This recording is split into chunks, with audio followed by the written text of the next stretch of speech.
Alors que le monde est à l'arrêt, chacun fait ce qu'il peut pour apprendre à vivre avec ces nouvelles conditions. Notre quotidien à tous est impacté et certains milieux professionnels sont lourdement touchés. Par exemple, c'est la première fois de l'histoire qu'un événement entraîne la fermeture des lieux de spectacle pendant une si longue durée. Pour notre secteur et tous les métiers de la scène, c'est un bouleversement à tous les niveaux.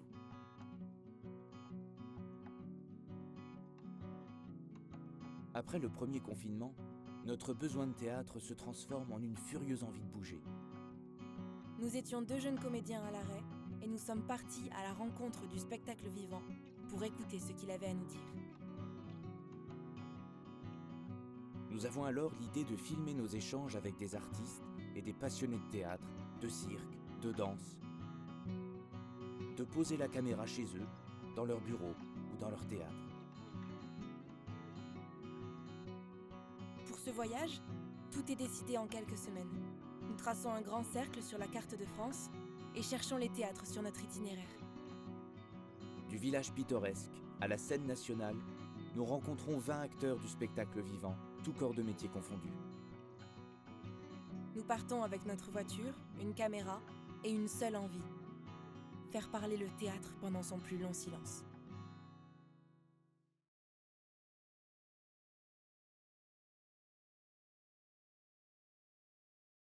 L'art pour moi fait que la vie est vivable. C'est-à-dire que sans art, sans représentation, du coup, je pense que la vie serait impossible. En tout cas, à moi, elle serait insupportable. Sans ces questions de représentation, sans cette réflexion, sans ces écrits, sans ces livres, sans ces pièces, sans ces sculptures, sans ces films, elle serait impossible. Peut-être que dans l'intimité, on partage certains sentiments intérieurs, mais sinon, il y a besoin, par exemple, d'une discipline comme l'art pour faire passer les sensations, l'imaginaire à d'autres et que ça se partage, parce que sinon, on est foutu. Pour moi, c'est vraiment une des dimensions les plus. Je dis pas que l'art est plus haut que tout, mais pour moi, je place l'art vraiment haut, en tout cas dans mon cœur, et sa mission. Oui, je sens que nous, en tant qu'artistes, on a une mission, une responsabilité, voilà, vis-à-vis de ça, pour amener le théâtre aux gens, en fait, quelque part, et leur faire découvrir ça. Donc on se sent un peu, effectivement, missionné. Comme aussi dans ces périodes un petit peu difficiles de crise sanitaire aussi, c'est comment nous, on reste aussi quelque part debout, justement pour dire on garde l'optimisme, on garde de l'énergie, on garde de la vitalité pour continuer à avancer. Je crois que c'est juste avant de mettre le pied sur scène, cette espèce de montée c'est vertigineux et à la fois complètement jouissif, quoi. Je sais pas trop. C'est un sentiment très très fort, quoi. Donc ça et le moment où on sent que on communique, alors le public silencieusement, mais on communique sur notre histoire, public et équipe. Ça, c'est super aussi. Quand on sent l'écoute, quand on sent que les gens sont hyper attentifs, qui veulent pas en perdre une miette. Moi, je sais que je suis pas forcément à l'aise pour tout ce qui est confidence. Et je sais que dans la danse ou le cirque, quand je bouge sur une scène, j'en dis beaucoup plus qu'avec mes mots. Juste par la sensibilité, l'intention, le geste, comment tu te déplaces dans l'espace. Et pour moi, je sens que je peux vraiment m'exprimer là-dedans et qu'il y a vraiment un langage où le public le comprend. Nous, entre nous, au plateau, on se comprend, nous, les interprètes. Et il y a vraiment un échange. Nous ne sommes pas là seulement pour faire des beaux spectacles, mais pour permettre la démocratisation culturelle. Alors la démocratisation culturelle, la décentralisation culturelle, le théâtre comme service public, quels seront leurs avenirs? Alors, ce que je peux dire, c'est qu'il y a toujours un public, je dirais même de plus en plus fidèle, même si nous vivons avec des écrans, au contraire, ça a donné une aura supplémentaire à la chose théâtrale. Et puis il y a aussi des jeunes artistes qui ont envie de reprendre cette aventure, même si quelquefois elle est obscure et ingrate.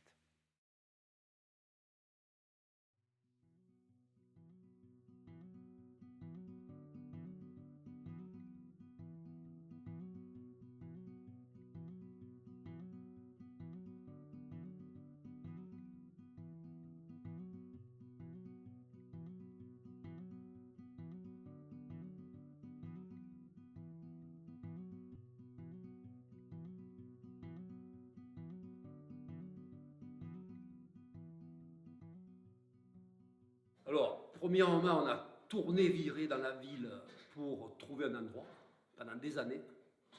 On marchait, là, pas là, on va demander là, pas là, bon. Et puis un jour, il y a un copain qui m'appelle, qui me dit viens voir, il y a la cave à vin à rue Berny qui se libère. J'ai construit le projet pour le contrat de ville, donc il est passé. Et à partir de là, il y a eu 2 ans de travaux. Puis après, en 99, on a ouvert et on a fêté nos 20 ans en 2019. J'entends taper, où il y a la lumière qui s'allume, j'ouvre, un barbu ou une jeune fille. Voilà, on vient voir si on peut faire. On a un projet. Rentrer, c'est fait exprès. C'est chez vous. On était le premier lieu fermé dans le Var. Enfin, dans le Var, j'ose dire dans le Var, mais en tout cas dans le coin. Parce que les journalistes appelaient le 13, est-ce que vous avez fermé? Je dis, on est fermé depuis le week-end dernier. Parce qu'on avait une salle pleine, il y avait une sifournaise qui était cataloguée dans le journal qui revenait de Milan. Elle avait chopé le truc, on ne savait pas depuis combien de temps. Et moi, j'avais le sifourné dans la salle 3 jours après. Allô, j'ai appelé un docteur et tout, qu'est-ce que je fais? Ni le préfet ni le maire, ils avaient réagi. Et moi, j'ai appelé le conseil d'administration, j'ai dit, on va fermer. Ouais, mais la présidente m'a dit, à l'époque c'était le président, mais il va y avoir, le préfet n'a rien dit. J'ai dit, ben ouais, mais moi, je m'excuse, mais je ne veux pas être le premier cluster. Enfin, le mot n'existait même pas encore à l'époque. Mais donc, on a payé l'artiste au niveau que le devait toucher. Et puis, les gens, on a appelé les personnes. La plupart, ils ont dit, on est d'accord avec vous. Ah bon, il y en a qui sont pas au courant. Ben nous, on n'allait pas venir. Tu vois, voilà. Quand on nous a dit on arrête tout, j'ai eu peur. J'avais peur déjà depuis 4 jours. J'avais peur déjà depuis 4 jours parce qu'on entendait ce qui se passait en Italie. C'était absolument terrifiant. Et nous, on avait 2 spectacles cette semaine-là. Et avec l'équipe, on se disait, c'est impossible qu'on joue. Quand il s'est agi d'apprendre qu'il fallait fermer le théâtre, qu'il fallait rentrer chez soi, qu'on n'avait pas le droit de sortir, sauf pour des nécessités impérieuses, que la vie des autres était un danger pour soi, qu'on devenait un danger pour les autres. C'était une implosion qui a remis en cause absolument les 59 premières années et demie de ma vie. J'ai jamais loupé une représentation, même malade, je jouais. Donc voilà, je crois que ça m'est arrivé une fois parce que le camion était tombé en panne, on a reporté, on devait voyager une nuit, le camion tombe en panne. Et moi j'ai appris cette nouvelle-là, je devais partir 6 semaines en tournée, on devait passer en Suisse, on était à Verdun, parce qu'on jouait à Verdun, hein, c'est pas parce qu'on était punis, hein. On jouait à Verdun. Et on apprend ça avec l'équipe, que fallait qu'on stop, ça s'arrête. Donc on se réunit avec l'équipe autour d'une bière et on se dit qu'est-ce qu'on fait? Alors, il y avait les pour, les contre, parce qu'on ne savait pas encore est-ce qu'on rentre pas. Il y avait ceux qui avaient un peu la trouille, ceux qui voilà, bon de toute façon le coup près est tombé, on rentre chez nous. Donc au lieu de partir pour 6 semaines, au bout d'une semaine on était à la maison. On ne savait pas trop comment réagir face à ça. Donc ils étaient à Neuilly-sur-Seine, hein, je me rappelle très bien. Donc ils avaient une représentation, donc ils ont joué la première et puis le lendemain ils devaient jouer. Et puis là déjà, voilà, il y avait on entendait, voilà, on savait pas trop, etc., etc. Et elles, en tous les cas, comment elles l'ont vécu, c'est-à-dire qu'elles étaient en costume, elles étaient maquillées, elles allaient rentrer sur scène. On leur avait dit oui, la représentation aura lieu, et au final, elle n'a pas eu lieu. Donc d'abord, je me suis imaginé, elles, en fait, qu'est-ce que c'est en fait comme frustration pour des acteurs qui doivent rentrer sur scène, qui se sont préparés, voilà, qui sont concentrés, qui sont prêts à être là, à cet endroit-là, du partage, de la rencontre avec le public, et on leur dit non. Voilà. Et on ne savait pas à l'époque que ça allait être un non pendant plus d'un an. Voilà. Et donc forcément, oui, ça fait monter les larmes, quoi, en fait, hein, chez elle, évidemment, et même moi à distance, en me disant je ne suis pas là-bas pour soutenir ça, pour être avec eux, mais effectivement, il y a quelque chose qui est comme un monde comme ça qui s'écroulait. Toi, tu as eu des spectacles dans lesquels tu allais jouer qui ont été annulés, je présume? Ouais. Comment tu as réagi à ça? Bah, c'était toute la tournée avec Libertivore, en fait. Toutes les dates ont été annulées une par une, donc c'était assez soudain. C'était terrible. Mais vraiment, je me souviens parce que j'étais avec l'équipe adulte. Et en fait, j'ai compris que c'était, je sais pas comment, c'était une douche froide. Et j'ai compris que c'était grave. C'est-à-dire que j'ai compris que j'allais plus pouvoir faire mon métier. J'ai compris instantanément que j'allais plus pouvoir pratiquer, que j'allais plus pouvoir continuer. Je voyais bien que c'était, il y avait un truc qui s'effondrait complètement. Donc je l'ai très très mal accueilli, très mal. J'ai beaucoup pleuré. J'étais assez désespérée en fait. Et j'ai compris qu'il y avait un truc grave. Après, je pensais pas que ça allait durer aussi longtemps. Pour les artistes, on a traversé une année sans égale. Les institutions vont mal, et puis les artistes vont mal à titre individuel.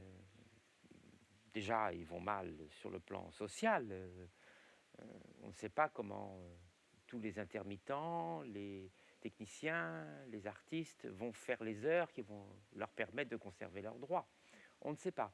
On est dans l'inconnu. Et puis, on est toujours dans l'inconnu.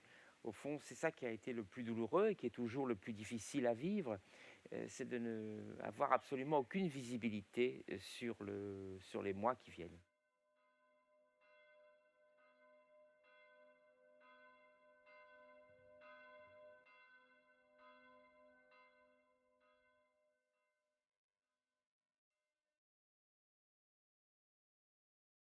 Je crois que la salle de spectacle et le régisseur font qu'un. Pourquoi? Il y a ce que le public voit, c'est-à-dire en fait une boîte noire, donc rien, et dans cette boîte noire, une magie. La magie, alors ça peut être du théâtre, du spectacle, ce qu'on veut, même un one-man show, même un discours d'un conférencier. Et donc un régisseur connaît sa salle sur le bout des doigts, tout ce qui peut ne pas aller, et c'est à ça qu'il sert. C'est de rendre possible tout ce qui est théoriquement pas possible. Et donc, ouais, je pense qu'on fait qu'un parce qu'on se connaît. Il y a des choses que je peux faire dans cette salle que je ne pourrais pas faire ailleurs parce que je ne la connais pas. Je pense que techniquement, j'ai déjà fait utiliser n'importe quel type de salle, et celle-ci, c'est différent. On est mariés, c'est évident. Des fois, elle rouspète, hein, elle n'est pas toujours contente après moi. Nous, tous les jours, on va changer d'univers. Un spectacle qui vient d'Afrique, un autre qui vient d'Amérique, un qui vient d'Asie, un concert de rock, un discours sur, je sais pas moi, l'épidémie des punaises de bois de lit dans la forêt vosgienne. C'est-à-dire, ça vit, quoi, un théâtre. Donc, quelque chose qui vit comme un enfant, comme un adulte, comme un animal. Il s'abîme, il s'use, il se fatigue. Eh bien, les post-Covid, c'est génial. On peut revoir le théâtre de A à Z, le nettoyer de fond en comble, réparer ce qui est, changer ou améliorer des choses qui ne vont pas. En utilisant, on se rend compte de ce qui va pas. Donc, il n'y a pas de temps mort, je trouve. C'est un peu long, bien sûr. C'est un peu long, mais d'un autre côté, il y a 100 000 morts déjà. Il faut qu'on arrête d'être égoïste. J'ai l'impression qu'on est un peu égoïste en disant, ouais, il faut que ça roule. Non, aidons ceux qui risquent de mourir, pas du Covid, mais de ne plus avoir d'activité. Oui, je pense aux salles privées. Moi, là-dessus, le gouvernement devrait en parler plus. Eux, ils ne pourront pas payer leur loyer. Ce bâtiment, il a 110 ans.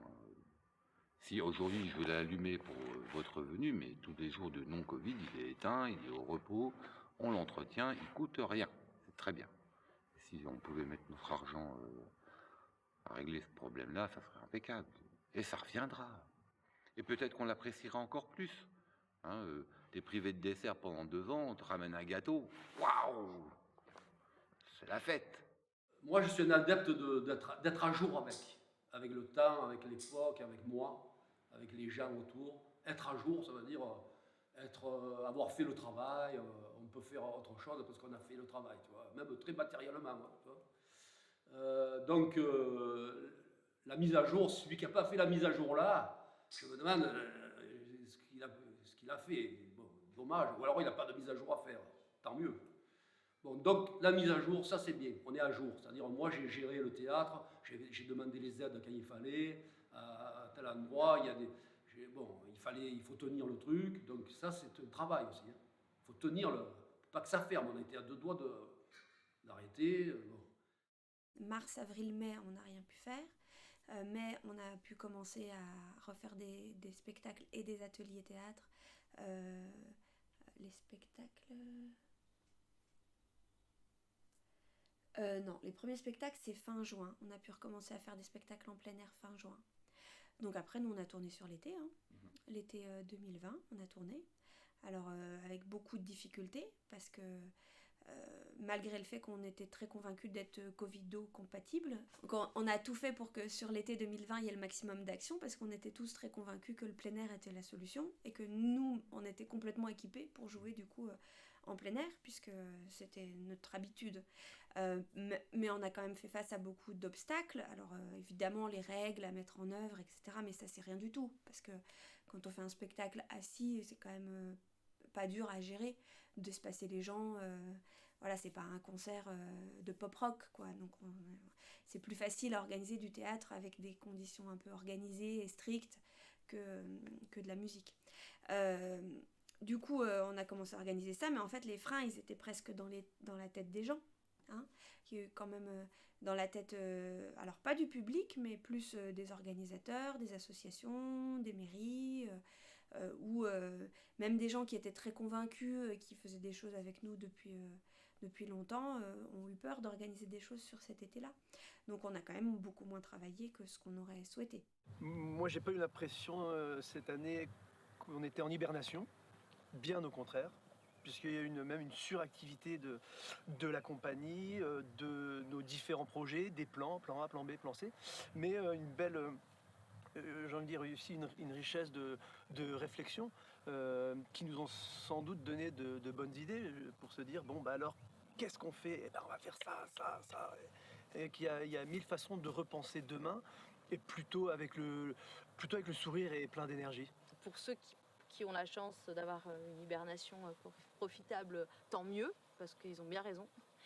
Ceux qui ont voilà, des choses en cours et qui doivent les revoir, s'ils arrivent à les revoir, tant mieux. S'ils n'arrivent pas à les revoir, ce n'est pas grave non plus, en fait. À un moment donné, on ne peut pas tout faire des concessions sur tout. Alors moi, en ma qualité de directeur du Festival d'Avignon, j'ai travaillé main dans la main, j'allais dire, plutôt au coude à coude, avec les services du ministère de la Culture.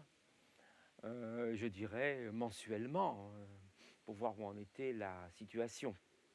Tout le monde a navigué à vue, le gouvernement aussi. C'est ainsi, personne ne savait comment la pandémie allait se développer, on ne le sait toujours pas, parce qu'il y a l'arrivée des variants qui va encore peut-être brouiller les perspectives. Donc oui, on a travaillé avec le ministère de la Culture, et puis ici à Avignon, avec la mairie, avec la préfecture. Alors là, presque quotidiennement, pour imaginer la possibilité d'un festival qui réouvre. Ce qui a guidé, moi, mon travail depuis plus d'1 an maintenant, ça a été de dire tout ce que nous pouvons faire, nous devons le faire. Tout ce qui est possible, nous essayons de le mettre en œuvre. Tous les interstices dans lesquels nous pouvons nous glisser, allons-y. Je pense qu'il n'y a pas d'homogénéité. Il y a des projets qui ont été coupés en vol par toute cette crise sanitaire et dont on ne sait pas s'ils se relèveront ou pas. Je crois que c'est selon là où en étaient les équipes artistiques au moment où on a été saisis comme ça par cette crise sanitaire, selon là où on en était, eh bien on la traverse totalement différemment. Si on est une équipe artistique qui à ce moment-là était dans un... déjà voilà, avant mars 2020, mais avait décidé que sur les 6 mois qui venaient, ils étaient en temps de recherche, en temps de création, etc., eh bien, peut-être que ça a pu permettre d'être encore plus dense comme temps. Mais si les équipes qui devaient créer dans cette période-là et qui n'ont pas pu faire naître les projets, je pense que là, la traversée est plus compliquée. Donc je pense qu'il n'y a pas de... Il n'y a pas de règle, en fait. Il y a des gens qui vont peut-être en sortir...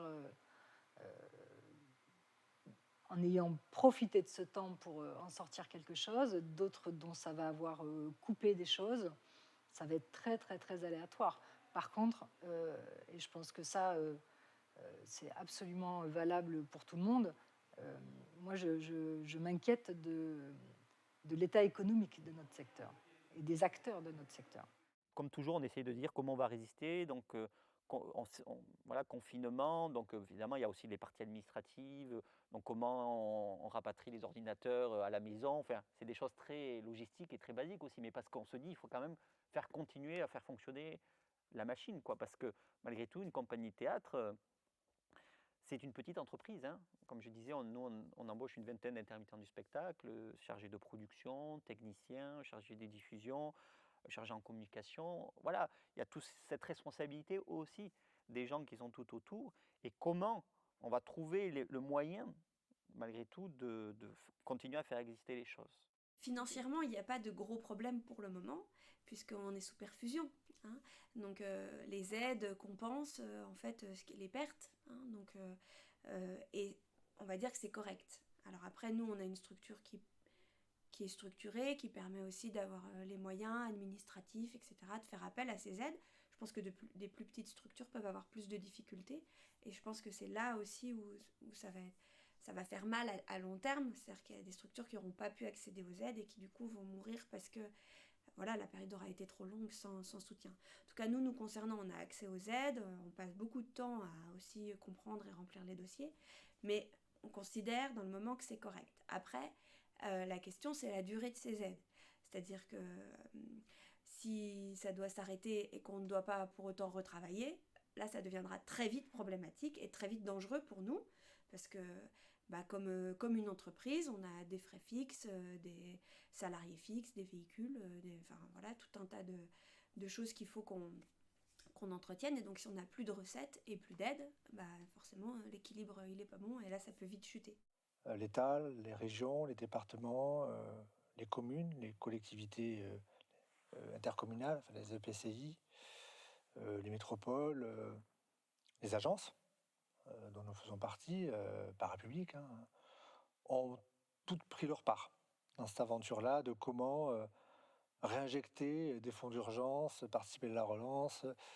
La mobilisation de l'ensemble des partenaires a fait que peu de monde a été laissé sur le carreau sur une situation de court moyen terme.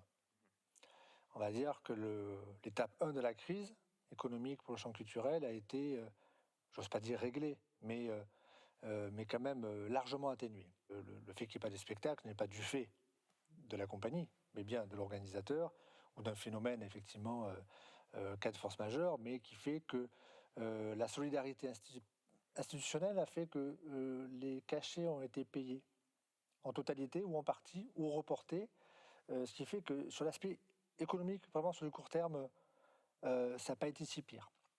Alors après, je le dis avec prudence parce que cette crise, elle ne fait que commencer en réalité. C'est-à-dire que la solidarité des premiers moments va-t-elle durer sur les 2, 3, 4 années qu'il va falloir pour retrouver un hypothétique retour à la normale, parce que finalement, on ne sait pas. Moi, j'ai traversé toute cette crise, j'ai envie de dire sans inquiétude économique, et c'est énorme. C'est-à-dire que je fais quand même partie des gens, et toute mon équipe avec moi, qui n'avons pas quand même eu l'épée de Damoclès de la perte de nos revenus au-dessus de la tête, et c'est énorme.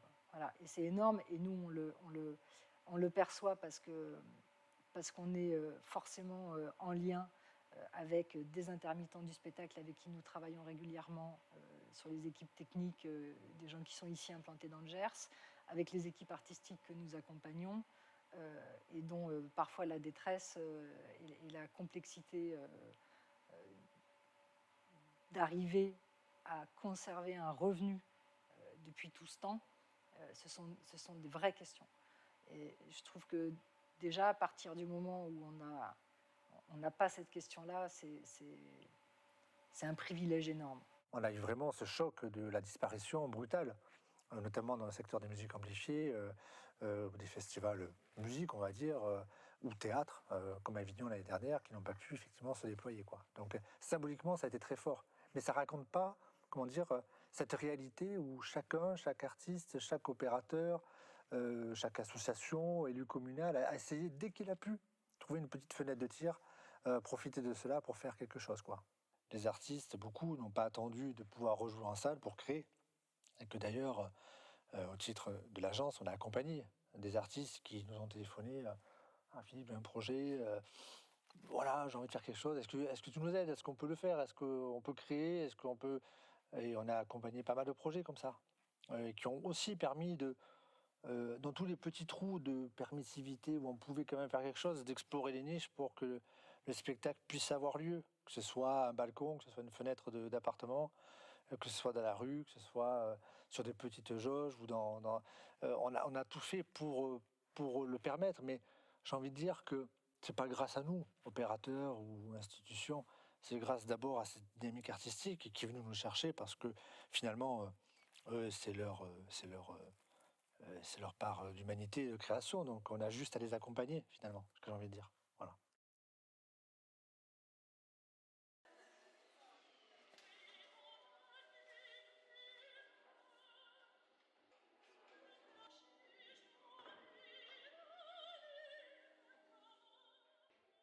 Au début, la minute de danse, en tout cas en 2015, quand ça a commencé, c'était vraiment... j'avais 2 phrases en tête, et que l'on est une phrase de Nietzsche, et que l'on estime perdue toute journée où l'on n'aura pas dansé au moins une fois. Ce qui voulait dire au pied de la lettre que si je dansais pas au moins une fois pour le jour, il était foutu. Et donc je me suis dit qu'est-ce que ça serait de danser le jour pour qu'il soit pas perdu. Et aussi le proverbe chinois, goutte à goutte, l'eau finit par transpercer la pierre. Donc je savais pas du tout dans quoi je m'engageais. Et que peut-être à l'échelle du monde c'est effectivement rien, mais à l'échelle de ma vie ce n'est pas la même histoire. Et donc là, tout d'un coup, en mars 2020, quand on nous a dit qu'on serait confinés, c'était rentrer dans son terrier, le contraire de ce que j'avais fait, quoi. Je me suis dit, donc je vais pas danser parce que je croyais que ça allait durer un mois à ce moment-là, qu'on en avait jusqu'aux vacances de Pâques, et puis c'était bon. Donc je n'avais pas vraiment une vision de ce que ça allait être. Et donc je me suis dit, à ce moment-là, je vais pas danser un mois dans mon salon. Donc ce jour-là, c'était même la veille du confinement. Il n'était même pas annoncé, mais moi, j'avais compris qu'on serait confinés. Et j'ai lancé sur les réseaux sociaux un appel à danse de confinement en disant aux gens, vous pouvez, j'ouvre le projet à tout le monde, vous pouvez m'envoyer vos minutes de danse n'importe où dans vos salons, vos cuisines, vos jardins, et je les posterai sur la page. Donc j'ai envoyé ça et je ne savais pas ce qui m'attendait, puisque dès le jour même, j'ai reçu une avalanche de vidéos, toutes plus géniales les unes que les autres, de gens qui étaient avec leurs enfants, des personnes âgées, des gens de tout âge, des artistes, des non-artistes, en France, en Italie, au Brésil, je sais pas où. On a monté un groupe d'acrobates en ligne où on faisait tous les jours. À n'importe quelle heure, tu allais sur le groupe, tu lançais un appel, il y avait des gens qui répondaient. Sur le groupe, à la fin, on était quand même une trentaine d'acrobates de toutes les écoles et même quelques écoles étrangères. Et on faisait des trainings, chacun sur une terrasse, sur un jardin et tout. J'ai rencontré des gens par un écran, mais c'était quand même une rencontre et c'est différent. Mais c'est vraiment ça toujours le matin, me dit, bon, allez, je me lève, il y a des gens qui vont aller s'entraîner et on le fait. En fait, je me suis rapprochée de gens qui ont une manière de faire de l'aérien très similaire à la mienne, qui serait plutôt de l'ordre de l'intérieur et de l'intimité, et de quelque chose de pas très expansif, mais plutôt une recherche de mouvement très guidé par un chemin émotionnel, je pense. Enfin, j'essaye de ne pas parler pour les autres, mais je sens qu'il y a quelque chose comme ça qui nous a rassemblés. Et en fait, on a beaucoup discuté de ça, de notre rapport maintenant à ce qu'on faisait, de nos questionnements, et ça nous a vachement aidés. Mais de toute façon, moi, ce qui m'a aidé dans ça, c'est le collectif. C'est un sale mot, le collectif, mais en tout cas, c'est de me rassembler avec des gens pour ça.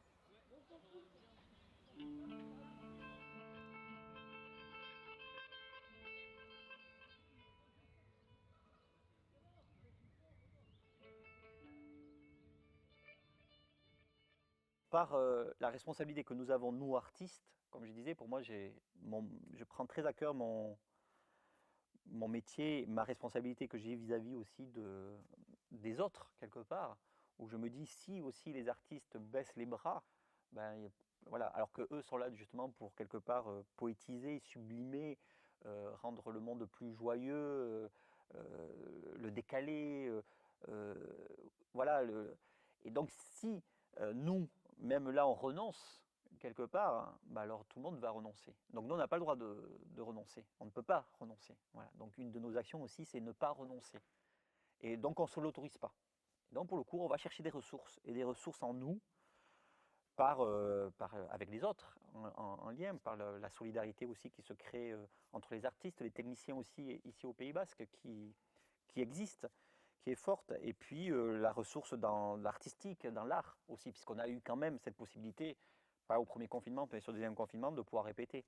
Donc nous, la compagnie, comme on est accompagné par la ville d'Anglet notamment, donc ici au Théâtre Quintaou, et par une équipe aussi de techniciens qui est présente, tous les jours, et ben, on a pu répéter. Donc on a pu se nourrir aussi, continuer à se nourrir, et puis à créer aussi un vrai lien aussi avec l'équipe ici technique. Donc on a créé une famille pendant ce temps-là aussi, et donc ça nous a fait du bien, ça nous a permis aussi de nous ressourcer quelque part. Donc voilà, il fallait chercher à quel endroit on pouvait se ressourcer les uns et les autres, mais par l'intermédiaire de l'imaginaire et des répétitions, et voilà. Alors parfois on perdait le sens des choses parce qu'on a beaucoup répété sans jouer. Et au bout d'un moment, on se rend bien compte qu'un artiste peut répéter, mais s'il n'a pas cette rencontre au public, il y a quelque chose qui ne peut pas exister. On a travaillé, puis ça a été pour nous une espèce de respiration. Ça nous a permis de passer toute cette période de façon tranquille. Ça nous a permis de gratter dans l'écriture, dans les répétitions, et ça, c'était pas de trop. Je ne sais pas si l'année dernière, si on est sorti l'année dernière, si ça aurait été aussi fin. Ça a été finalement une période de laboratoire qui nous a complètement, une belle opportunité. Bon, c'est bien, ça change au moins des échos qu'on a eus de ceux qui justement... Alors, si par exemple on ne devait pas jouer là à partir de juillet, voilà, là ça serait...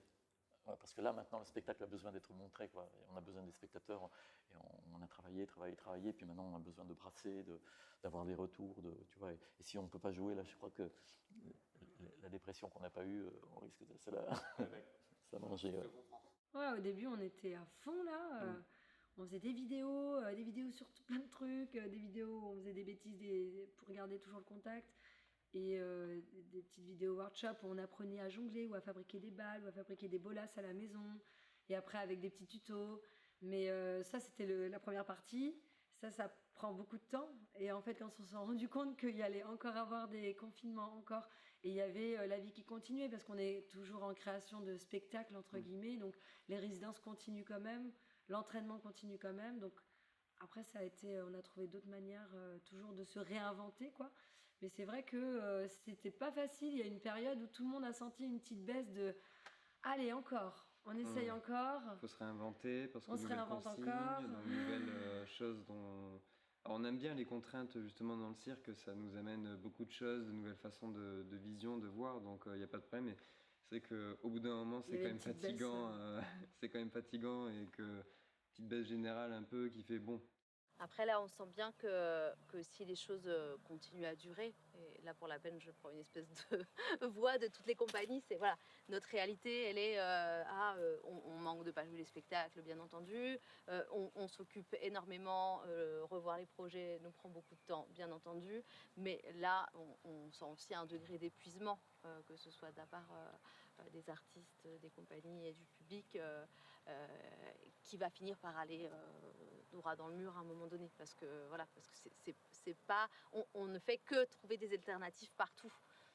Ouais, on essaye toujours de s'entraîner, toujours de continuer les créations, les laboratoires et tout, mais il y a forcément un moment où tellement ça repousse à chaque fois que tu travailles, on te dit bon allez là, il y a une date et ça va jouer, et donc tu as l'énergie qui remonte, tout le groupe fuse, et après tu te rends compte en fait non, c'est annulé, et donc à chaque fois ça fait des chutes, quoi, et donc au bout d'un moment on en a marre. Et c'est vrai que moi je le vois là sur ma dernière année d'école, c'est là on est sur une création de nos numéros de sortie pour valider notre diplôme, et c'est hyper dur de créer.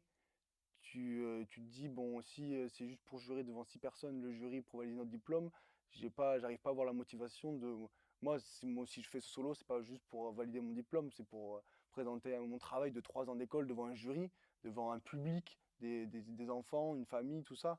Et là, moi, c'est ce qui me bloque le plus pour la création, et je sens que voilà, dans le corps aussi, c'est lourd. Bon, après, comme on est en école, on est quand même un bon groupe, donc on s'entraide tous, mais il y a quand même une ambiance générale où c'est vraiment des fois, on n'a vraiment plus envie, quoi. On passe surtout énormément de temps à défaire, à refaire, à repenser, à reconstruire, avec un outil qu'on ne maîtrise pas. Donc c'est encore plus fastidieux, on va dire. Donc je vais en sortir plutôt fatiguée. Mais au-delà de la fatigue, quand je dis fatigue, je ne dis pas j'ai pas assez dormi, hein, mais je dis émotionnellement et intellectuellement assez épuisée. Parce ça fait plus d'1 an qu'on me fait des hauts débats, qu'on passe par des moments où on se pense plus fort que ce qui nous entoure et où on pense qu'on va pouvoir quand même continuer à être agissant et non uniquement en train de subir. Et puis des moments beaucoup plus compliqués. On a quand même fait là tous ces derniers mois des montagnes russes assez permanentes. Et quand je dis fatigué, c'est vraiment sur cet enjeu-là intellectuel et émotionnel. Nous, on a beaucoup attendu, on a beaucoup espéré, on a cru que ça rouvrait. Donc ça a été très difficile parce que quelque part, on a fait des calendriers, on s'est projeté, on a eu des élans coupés sans cesse. Donc on ressort de là épuisé, en fait, mentalement, moralement. Et à un moment donné, en fait, on s'est dit, en tout cas, moi, je me suis dit intimement, je ne peux plus rester sans rien faire. Nous, on fait un théâtre qui est vraiment en lien avec le corps, où tout part du corps. Et mon corps m'appelait à aller dans la rue pour essayer de faire quelque chose, pour essayer d'agir, pour essayer de discuter ensemble, de se réunir. Des fois, on se dit, mais c'est pas possible, pourquoi on est dans cet état-là alors qu'on travaille moins? On travaille beaucoup moins, c'est-à-dire qu'on est dans un rythme vraiment cool, et pour autant, tout le monde est épuisé. Et dès qu'on met en œuvre quelque chose, ça nous demande une énergie qu'on a l'impression de plus avoir. Tout est très lourd. Le problème du moment, je trouve, pour nous, c'est de ne pas avoir de perspective, donc de rien pouvoir organiser, puisqu'on ne sait pas à quelle date on va pouvoir reprendre, quoi, dans quelles conditions, donc on ne peut rien faire. On est le 5 mai, ça fait donc quelques jours qu'on nous parle de la fameuse date du 19 mai, qui est une date très proche, et qui pour l'instant propose des conditions de réouverture très contraintes, entre une jauge réduite à 35% et effectivement un couvre-feu toujours en place à 21h, avec pour le moment en tout cas ce que les organisations avaient demandé, ce que les organisations professionnelles avaient demandé, le principe de l'horodatage, n'est pas pour le moment retenu par le gouvernement. C'est-à-dire que nous disions, ok, couvre-feu à 21h, mais si par exemple on a un billet pour un spectacle, pour une séance de cinéma qui commence avant 21h, on peut ensuite rentrer chez soi avec le billet comme justificatif de déplacement pendant les horaires de couvre-feu. Ça n'a pas été retenu. Il faut donc que les propositions artistiques se terminent à 20h30 dernier carat pour que les gens puissent ensuite rentrer chez eux en admettant qu'ils habitent dans un rayon de 30 minutes en voiture. Je ne sais pas comment dire, est-ce que c'est une forme de déception ou une forme de frustration au bout d'un moment d'avoir le sentiment de ne pas faire les choses complètement en fait. Et donc après cette édition du festival, on a été tous reconfinés. Donc un pôle cirque a la singularité d'animer aussi une saison culturelle pluridisciplinaire sur l'ensemble de la saison. N'a pu tenir aucun spectacle de sa saison cette année, comme de nombreux lieux, puisque nous, la saison, elle démarre mi-novembre après le festival, donc elle n'a jamais pu démarrer. Donc ça va faire maintenant 7 mois que je dirige un lieu dans lequel je n'ai jamais vu un spectacle avec du public. C'est quand même très particulier. Par exemple, pour tout ce qui est aérien dans le cirque, donc le trapèze, le tissu, si on avait un groupe d'élèves qui touchaient, qui faisaient des aériens, eh bien ces aériens-là, après il fallait attendre 72 heures, 48 heures 48 heures avant de réutiliser.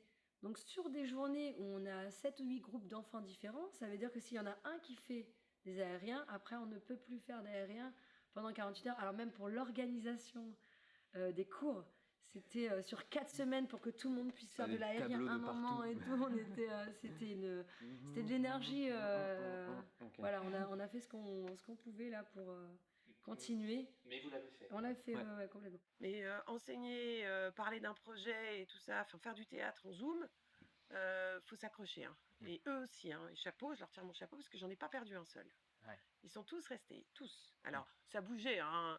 Un jeudi, il manquait une petite. Un mercredi, il y en avait un, non, il pouvait pas, ou il avait pas envie. Bon, il y a eu des pas envie, mais je téléphonais. Je sais que t'as pas envie, je sais que t'as pas envie de faire Zoom. Je dis, mais viens quand même. Viens, reste, raccroche, lâche pas. On voulait garder la communication avec nos élèves aussi, on voulait pas perdre le contact avec nos élèves ici dans l'école et du coup, je trouve qu'il y a eu aussi un petit peu ce manque quand on a retrouvé nos élèves.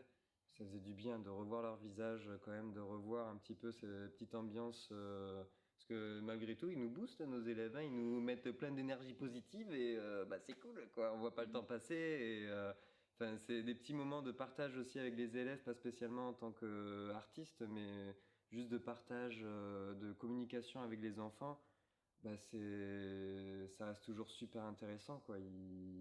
Ça nourrit. Ça nourrit.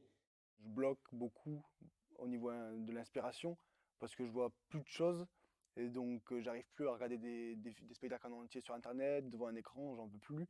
Et donc au bout d'un moment, je sature et j'ai l'impression de plus avoir d'idées, de plus être créatif parce qu'il me manque vraiment ça, les rencontres que tu fais avec les gens que tu es assis dans la salle, puis à la fin tu restes, tu rencontres les artistes, les spectacles et tout, c'est vraiment une inspiration de tout. Donc voilà, j'ai l'impression que c'est ce qui me manque aujourd'hui. Les réseaux sociaux, c'est pas le corps, hein, c'est que de la communication, et c'est que de l'information, c'est de la représentation. Ça n'est pas du tout le vivant, c'est la représentation de la vie. Donc ça n'a rien à voir avec la vie. Donc ça peut être pratique et intéressant de partager des informations. Mais c'est tout sauf de l'art, même si on peut partager des choses artistiques par les réseaux sociaux. Dans le moment, on est aussi amené à faire de la vidéo, à faire d'autres formats de... On travaille un peu différemment, on travaille plus à distance, on fait des visios. On se rend bien compte que c'est pas ce qu'on veut faire, que c'est pas suffisant, que ça ne remplace pas. Mais en même temps, il y a quand même plein de messages qui poussent à y aller, allez-y. Le ministère débloque des millions pour qu'il y ait des captations de spectacles. Enfin, il y a tout ça, on nous pousse quand même dans cette direction-là. Et nous, on sait que c'est dangereux, on sait que c'est pas ce qu'on veut faire, et on sait que ça n'a pas les mêmes effets sur les publics. Et puis, on peut pas répéter non plus sans savoir. C'est-à-dire que souvent, on prend plaisir à cuisiner, par exemple, parce qu'on a des invités. Hein. Donc, on perd quand même un peu du plaisir de créer et même du moteur qu'on peut avoir à avoir envie de créer parce qu'on n'a plus d'invités. On ne peut plus proposer ça à personne. Donc, on s'essouffle. Très clairement, c'est essoufflant. En fait, on ne peut pas travailler dans le vide, quoi. Comment j'arrive à créer son public, en fait, on n'y arrive pas, quoi. On a juste envie que les gens viennent voir le travail. Parce que tu fais toute une création, nous on l'a vu sur le Lac des Cygnes, où le spectacle est fini. Tu as l'impression qu'il est fini, mais tant que tu ne l'as pas présenté à un public, ou tu ne sais pas la réaction que ça fait, le spectacle il est pas du tout fini, quoi. Et donc on l'a présenté à des pros, mais le public, les pros, ils sont au maximum 30 dans la salle, ça ne réagit pas. Les pros, ils sont comme ça, ils applaudissent à la fin, et puis on ne sait pas qu'est-ce qui marche, ça rigole pas, on sait ça. C'est vraiment le public valide le spectacle, et il nous dit, bon, ok, là ça pêche, et on l'entend juste à la sensation, dans la salle, à l'atmosphère, au rire, tout ça. Et c'est ce qui manque, quoi. Nous, on a fait 1 an et demi de créa pour sortir un spectacle, on dit qu'il est fini, mais tant qu'on l'a pas joué devant une salle remplie, on ne saura pas si ça marche ou pas. Les spectateurs du Théâtre de Verdure, on les a rencontrés cette année en allant faire nos courses, en allant à tel ou tel endroit. On les voit, on se connaît. Donc, on est sur le terrain aussi. On est sur le terrain. Il y a ce plaisir aussi de connaître les spectateurs. Et pas plus tard qu'il y a 2-3 semaines, il y a un des spectateurs qu'on a revu et qui nous disait je pense beaucoup à vous en ce moment. Est-ce que ça va repartir? Quand est-ce que ça va repartir? Alors moi je dis ça repartira quand on nous donnera l'autorisation, mais ça va repartir si vous venez. C'est surtout ça. Si les spectateurs ne viennent pas demain pour relancer une nouvelle saison, et la 17e saison ici, s'ils viennent, ok, s'ils viennent pas, il n'y a pas de théâtre sans spectateurs. Plus que jamais, il va falloir, je pense, que le public se sente investi, se sente indispensable à l'endroit de la représentation théâtrale. Nous, on a la chance, que tu dis, voilà, d'avoir un public de proximité qui est très, très... qui nous soutient beaucoup dans cette épreuve. Et voilà, on espère qu'ils vont jouer le jeu, mais ça va être aussi à nous de trouver comment les intéresser, comment les garder en haleine. On pourrait s'acheter un bus. On va s'acheter un bus et puis on va aller chercher. Il y a Non la mais, place sur le c'est parking. sûr qu'il va y avoir besoin d'inventer des choses. Voilà, Ouais. tu blagues avec ça, mais c'est il peut-être va une y bonne avoir blague. besoin de redoubler d'énergie, c'est sûr, pour pas qu'il nous lâche, quoi. Alors c'est pareil, je fais plutôt partie des professionnels un peu inquiets des retrouvailles avec les publics. Je me dis qu'il y a eu pas ou peu de relations pendant plus d'1 an. J'ai du mal à croire que le jour où nous réouvrirons nos portes, les gens s'y précipiteront. On a été absent pendant très longtemps. C'est à nous de retourner voir les publics avant qu'ils reviennent vers nous. Et donc, on est vraiment dans cette démarche-là de construire cette petite saison d'été, on va dire, qui est une saison pour retourner vers. Quand on va rouvrir, est-ce que les gens auront perdu pied, auront changé de mode de vie, se seront tournés vers les écrans, se seront tournés vers aussi plus leur famille, leur petit cercle, un cercle plus fermé, quelque chose où on reste plus à la maison et on fait moins de choses à l'extérieur? Ou est-ce qu'à l'inverse, le fait d'avoir été comme ça enfermé très longtemps donnera envie à tous d'être dans un moment de partage et d'action collective, peut-être plus qu'avant? Le rapport avec le public fonde ce que nous sommes. Nous ne travaillons que pour le public. Nous sommes un service public, ça veut dire que nous sommes au service du public. L'artiste n'est pas un être narcissique enfermé dans une tour d'ivoire avec un mécénat d'État qui lui permettrait de faire des choses hors sol. C'est tout le contraire, la vie d'un homme de théâtre attaché au service public. C'est le dialogue quotidien avec la nation et avec tout ce qu'elle représente. Ça, j'ai vraiment aucun doute sur le fait que notre énergie la plus fondamentale sera le désir du public. Avignon s'est fait grâce au public, Avignon se fera grâce au public, survivra grâce au public, traversera des épreuves comme celle-là grâce au public.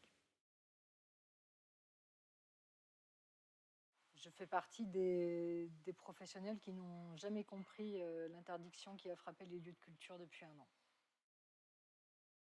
Donc je pense que la fermeture des lieux culturels est une erreur, une grande erreur, et en plus de ça, qui, à mon avis, n'a pas eu de conséquences, en fait. Voilà, donc je veux dire, ça n'a pas servi, je pense, à endiguer la crise sanitaire.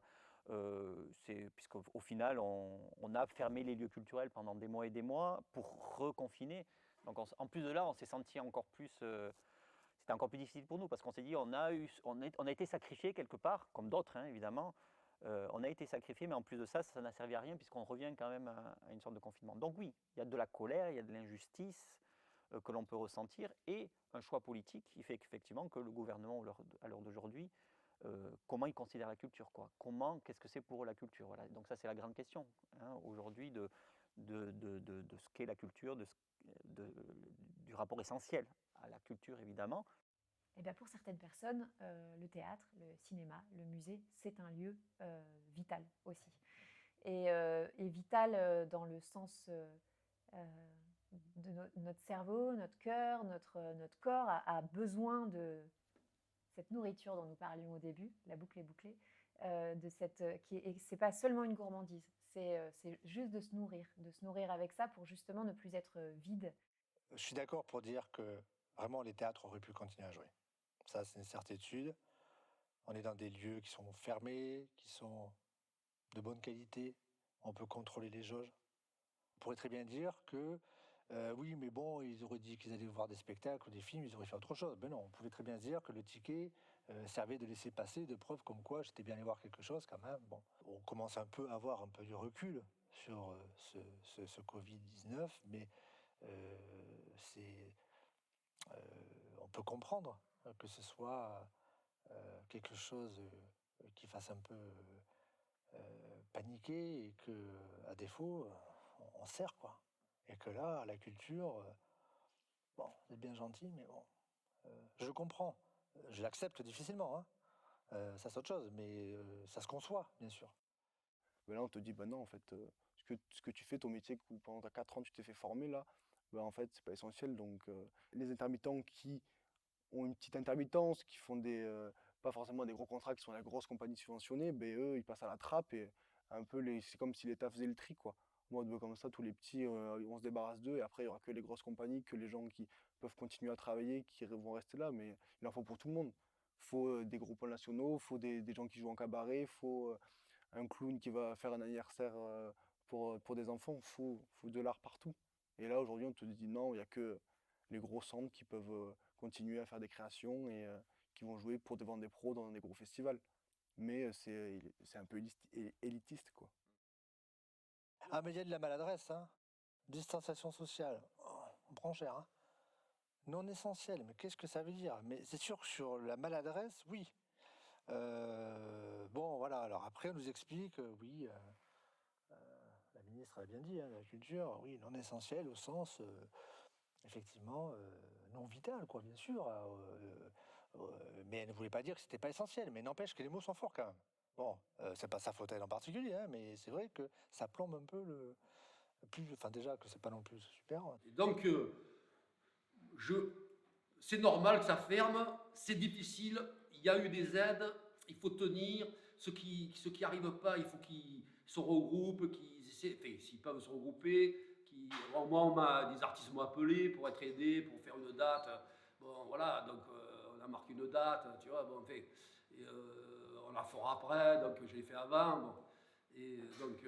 Quand tu as vu les choses arriver, tu t'es dit, il faut anticiper. Alors moi, je ne suis pas parti sur le débat de la liberté non essentielle, je n'ai pas été touché par au fond, comment on nous considère comme non essentiel. Non.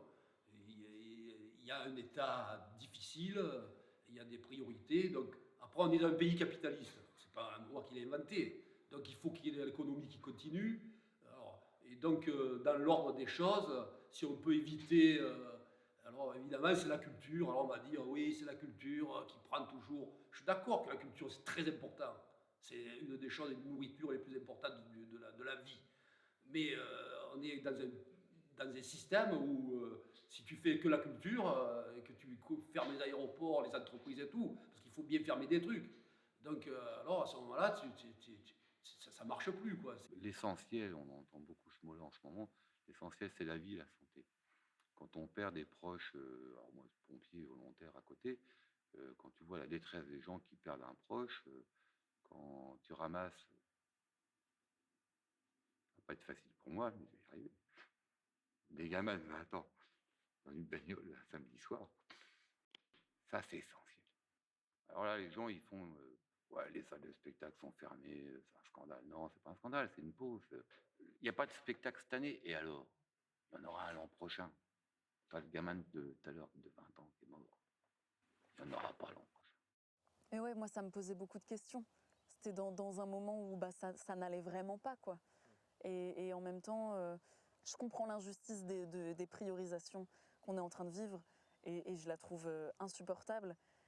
Et d'un autre moment, quand tu as tout le corps des médecins qui dit « faut fermer, on galère, on n'en peut plus », et que toi, tu es là « mais nous, on galère, on a besoin de vivre, notre secteur s'effondre », tu es là « mais merde, quoi, comment on fait pour être tous dans un truc commun ?» Je sais pas trop. Oui, j'ai trouvé ça assez choquant que la culture...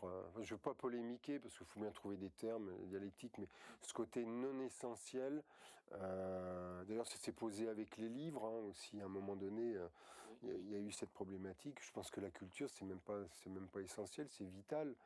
Donc, encore une fois, on est dans une espèce de société où l'essentiel, c'est tout ce qui est de l'ordre de la production. La culture ne peut se défendre, ne peut se faire entendre aujourd'hui que quand elle montre qu'elle a une valeur économique. Et je trouve que, en même temps, c'est comme ça qu'on l'entend, en même temps, je trouve que c'est quelque chose qui la dessert. La culture, par exemple, c'est l'oralité, de pouvoir converser avec quelqu'un, de pouvoir respirer quelqu'un, qu'il pue ou qu'il sente bon. Le Zoom, on s'est dit, faites ça par Zoom, ça va être vachement simple. Et ça revient vraiment au fondement du théâtre. On a besoin de l'autre, se rendre compte qu'on n'existe que dans le regard de l'autre, parce que l'autre est là. Et ça, la Covid a montré ça. Donc en ce sens-là, la culture est quelque chose d'essentiel. Le théâtre est quelque chose d'essentiel, de rencontrer l'autre. Ce que les gens demandent aujourd'hui, et là, ça y est, c'est bas les masques, et on a entendu ça hier, hein, c'est de pouvoir converser avec l'autre, même pour dire des conneries.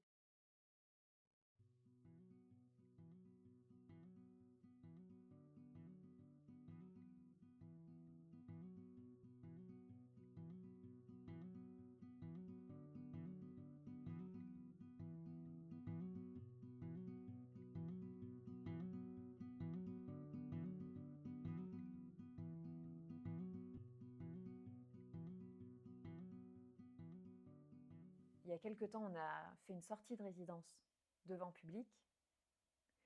Et je pense que ça nous a un peu déboussolés, puisque nous ne sommes plus habitués à jouer face à du public.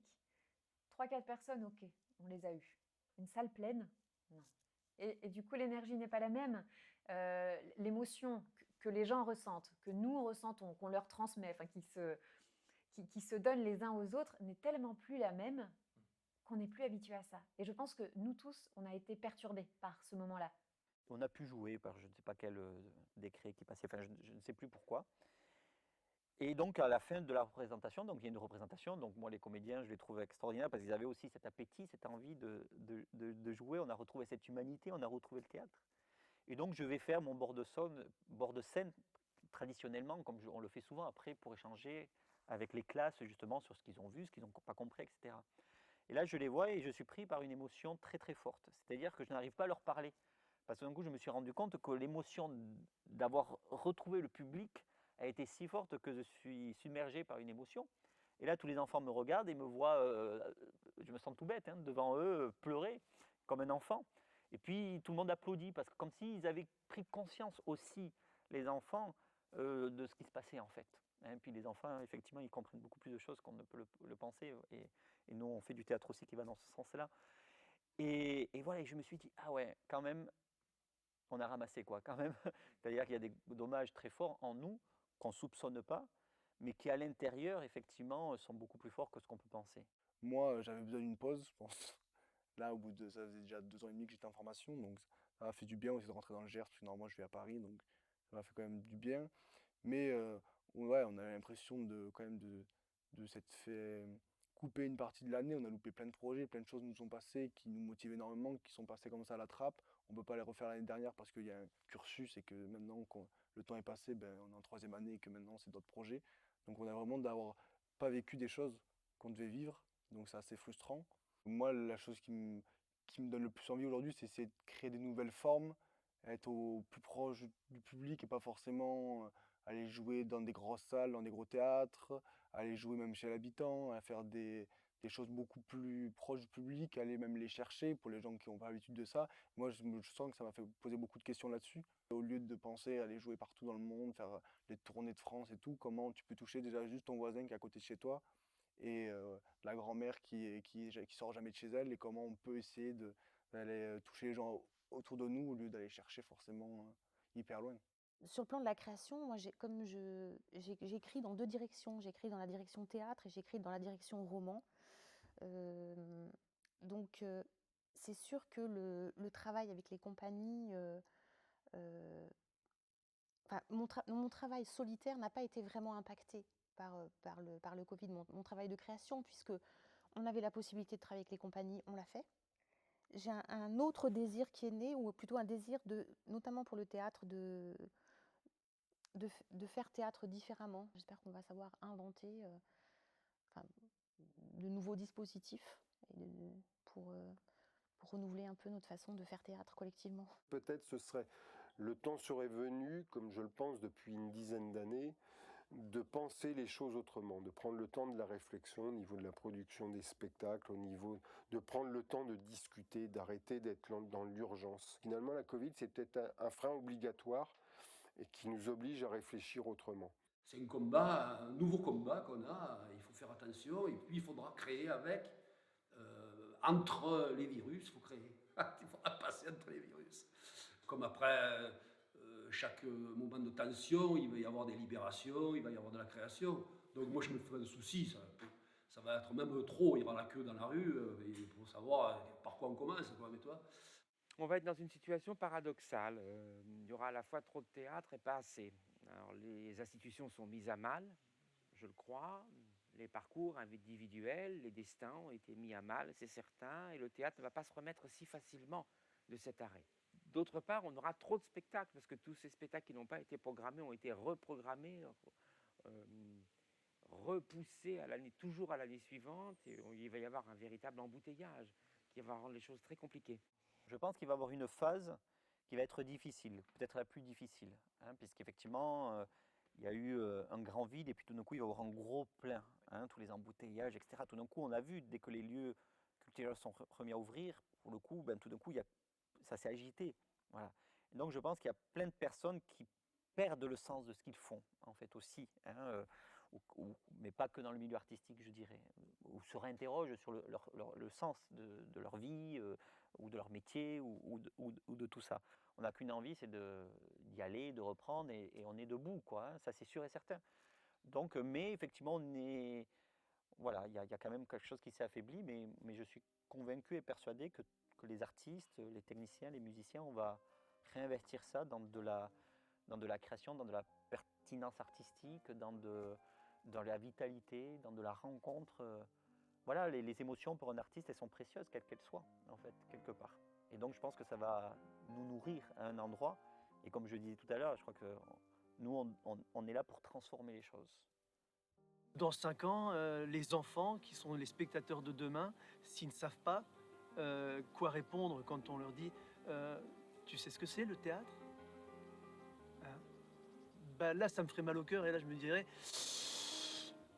bon, et hop, on s'y remet et puis on essaie de trouver une solution pour que les enfants de demain sachent définir le théâtre en intérieur ou en extérieur.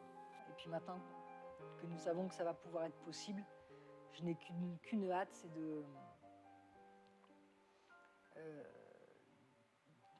qu'on se retrouve. Voilà, il n'y a pas d'autre mot, c'est juste qu'on se retrouve, qu'on puisse à nouveau être tous ensemble, travailler tous ensemble, faire circuler nos énergies, voilà, et puis et tous ces moments informels, je n'ai vraiment qu'une hâte, c'est ça, et de réouvrir les portes au public.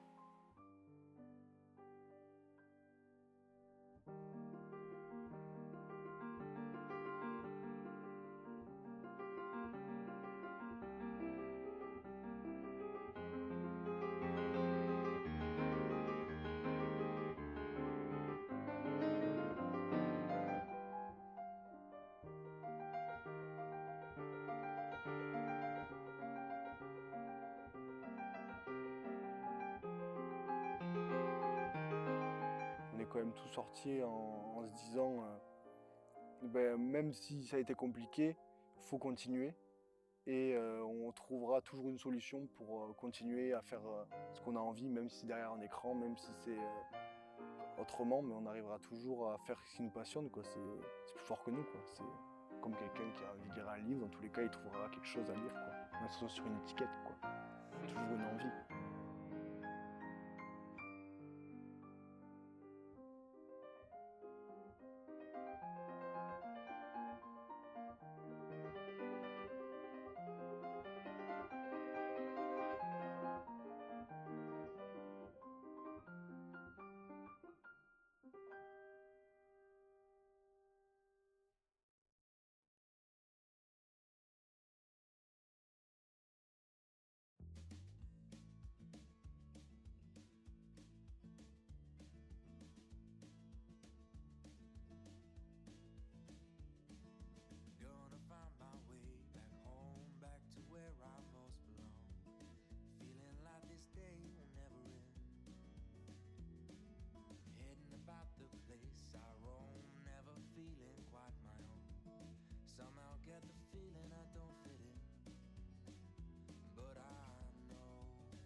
Et moi, je le dis souvent, quand ça va être trop dur, je dis, mais vous imaginez pas comme après tout va nous paraître plus simple. Mon cheval pour une demi-heure de plus avec vous, mais non, mon royaume, pardon, pour une demi-heure de plus. Mon royaume. Ouais, mais j'ai reconnu tout de suite le texte. Le théâtre amène à être, tout simplement. Et ça, c'est assez fabuleux à voir. Ouais, les gens prennent confiance, les gens s'essayent, ils prennent des risques inconsidérés, parce que c'est ça qui est drôle. Alors qu'en fait, ils risquent rien. salle, les gens s'endorment. Ouais, et puis ils dorment. Moi, j'ai vu des gens en salle à côté de moi ronfler, et puis au moment des saluts, ouais, il n'a rien entendu, il a dormi tout le temps. Si je veux, je me mets dans mon hamac, je les regarde